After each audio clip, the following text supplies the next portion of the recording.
कहा जाता है कि प्राचीन योगियों ने प्रकृति के 5 तत्वों के साथ काम करना सीख लिया था। इन्हीं तत्वों में से एक है वायु, जो हर जगह मौजूद है, हर पल हमारे भीतर और बाहर बह रही है। अगर आप इस वीडियो तक पहुंचे हैं तो इसे महज इत्तेफाक न माने।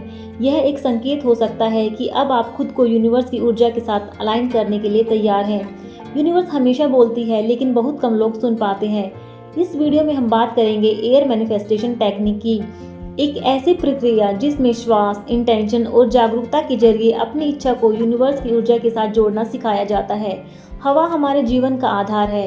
एक पल भी इसके बिना हम जीवित नहीं रह सकते। इसी कारण वायु के साथ किया गया कार्य बेहद प्रभावशाली माना गया है। जब आप सही मानसिक अवस्था में पूरे विश्वास और स्पष्टता के साथ अपनी इच्छा को श्वास के माध्यम से रिलीज करते हैं, तो वह इच्छा सिर्फ आपके मन तक नहीं सीमित रहती, वह यूनिवर्स में प्रवाहित हो जाती है। एयर मैनिफेस्टेशन का प्रभाव तभी काम करता है जब आप उस क्षण पूरी तरह उपस्थित हों, मन शांत हो, इरादा साफ हो और भीतर कोई संदेह न हो। यही वह अवस्था है जहां सबकॉन्शियस माइंड एक्टिव होता है। यह तकनीक नई नहीं है, अलग अलग समय पर अलग अलग लोगों ने इसे अपनाया है और अनुभव किए हैं इसके परिणाम। हालांकि श्वास के स्वर और उसकी सिद्धि हर किसी को तुरंत नहीं आती, इसके लिए धैर्य और अभ्यास जरूरी होता है। इस वीडियो में हम इस प्रक्रिया को सरल रूप से समझने की कोशिश करेंगे, ताकि आप भी धीरे धीरे इसे अपने जीवन में अनुभव कर। अच्छी बात यह है कि इस तरह की मैनिफेस्टेशन टेक्निक सिर्फ योगियों या साधकों के लिए नहीं है। आम लोग भी इसे बहुत आसानी से इस्तेमाल कर सकते हैं, और वो भी बिना किसी खास सेटअप के। आप इसे चलते चलते रोजमर्रा की जिंदगी में भी कर सकते हैं। सबसे पहला स्टेप है क्लैरिटी। आपको खुद के लिए बिल्कुल साफ होना चाहिए कि आप क्या चाहते हैं। एक ही विश चुनिए, वो छोटी हो सकती है या बड़ी, इंस्टेंट रिजल्ट वाली हो सकती है या लॉन्ग टर्म, लेकिन आपके दिमाग में कंफ्यूजन नहीं होना चाहिए। अब उस विश को मन में रखते हुए एक डीप ब्रीथ लीजिए। धीरे धीरे लेकिन पूरी तरह गहरी सांस अंदर भरिए। सांस लेते वक्त अपनी उंगलियों को हल्का सा मुट्ठी की तरह बंद कीजिए। यह एक सिंपल सा फिजिकल एक्शन है जो आपके अंदर फोकस और एनर्जी को एक्टिव करता है। जब सांस अंदर भर जाए तो उसे जबरदस्ती रोकना नहीं है, बस माइंडफुली थोड़ी देर होल्ड कीजिए, जितनी देर आराम से कर सके। जैसे ही आपको लगे कि अब सांस को छोड़ने का समय है, उसी पल अपनी विश को फोरहेड एरिया में विजुअलाइज करना शुरू कर दीजिए। विजुअलाइजेशन लंबा नहीं होना चाहिए, बस 5-7 सेकंड का छोटा सा सीन। जैसे मान लीजिए आप किसी एग्जाम को क्लियर करना चाहते हैं, तो खुद को रिजल्ट देखते हुए खुश महसूस होते हुए देखिए। कोई डिटेल नहीं, बस फीलिंग। इस पूरी प्रोसेस में जब आप सांस, शरीर और इमेजिनेशन को एक साथ जोड़ते हैं, तो आपका कॉन्शियस माइंड अपने आप स्लो हो जाता है और सब कॉन्शियस माइंड एक्टिव होने लगता है। यही वह स्टेप है जहां इंटेंशन सबसे गहराई में काम करता है। बस इतना ही, कोई जोर नहीं, कोई स्ट्रगल नहीं, सिर्फ प्रेजेंस, क्लैरिटी और थोड़ा सा अभ्यास। अब विजुअलाइजेशन को थोड़ा और साफ समझिए। मान लीजिए आपका रिजल्ट आ चुका है, आप लिस्ट देख रहे हैं और वहाँ आपका रोल नंबर है, सामने लिखा है क्वालिफाइड। उस पल की फीलिंग को महसूस कीजिए, बस कुछ सेकंड के लिए।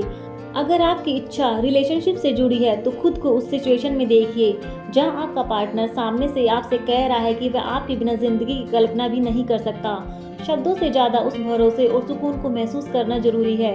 और अगर आपकी विश पैसे से जुड़ी है, तो खुद को यह महसूस करते हुए देखिए कि आपके अकाउंट में बैलेंस लगातार बढ़ रहा है, इतना कि आप खुद भी सोच रहे हैं यह सब इतनी आसानी से कैसे हो रहा है। बस उस अबंडेंस की फीलिंग को पकड़िए। इस दौरान आपके हाथ हल्के से मुट्ठी में हो, एनर्जी को सेंटर में रखते हुए। कोई जोर नहीं, कोई टेंशन नहीं, सिर्फ एक छोटा सा सीन 5 से 7 सेकंड का। विजुअलाइजेशन पूरा होते ही खुद को पूरी तरह रिलैक्स होने दीजिए। कुछ पकड़ कर नहीं रखना है, बस छोड़ देना है।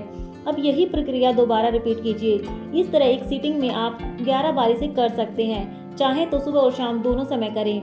ध्यान रखने वाली बात यह है कि सांस को कभी भी जबरदस्ती रोकने की कोशिश न करें। जितनी देर आराम से होल्ड हो सके उतना ही काफी है।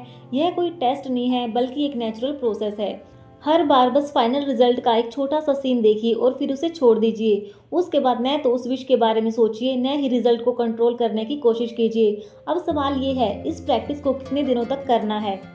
आप इस प्रैक्टिस को अपनी सुविधा के हिसाब से कर सकते हैं। चाहे तो सिर्फ एक दिन करके छोड़ दे, या फिर अगर मन करे तो इसे कुछ दिनों तक जारी रखें। आमतौर पर 10 या 11 दिन से ज़्यादा करने की जरूरत नहीं होती। उसके बाद सबसे जरूरी स्टेप है लेट गो करना, यानी उस विश को पकड़ कर नहीं बैठना, उसे छोड़ देना। जब आप छोड़ देते हैं तब चीज़ें अपने आप मूव करना शुरू करती हैं। आप देखेंगे कि या तो परिस्थितियाँ आपके फेवर में बनने लगेंगी या किसी न किसी रूप में आपको संकेत मिलने लगेंगे कि आपकी इच्छा की दिशा में कुछ हो रहा है, कभी रिजल्ट के रूप में, कभी छोटे छोटे प्रूफ के रूप में। यह कोई नई या बनाई हुई टेक्निक नहीं है। पुराने समय के योगी या साधक प्रकृति के तत्वों के साथ काम करना जानते थे। वे इतने सिद्ध होते थे कि अपनी इच्छा को स्पष्ट करके सही ऊर्जा के साथ उसे प्रकट कर लेते थे। हम आज उसी ज्ञान को एक बहुत ही सरल और सामान्य तरीके से इस्तेमाल कर रहे हैं। यह तकनीक पावरफुल जरूर है, लेकिन इसमें जोर या दबाव नहीं है। यह तब काम करती है जब आप भरोसे के साथ इसे करते हैं और उसे छोड़ देते हैं। बस इतना याद रखिए, शक के साथ नहीं, भरोसे के साथ की गई प्रैक्टिस ही असर दिखाती है।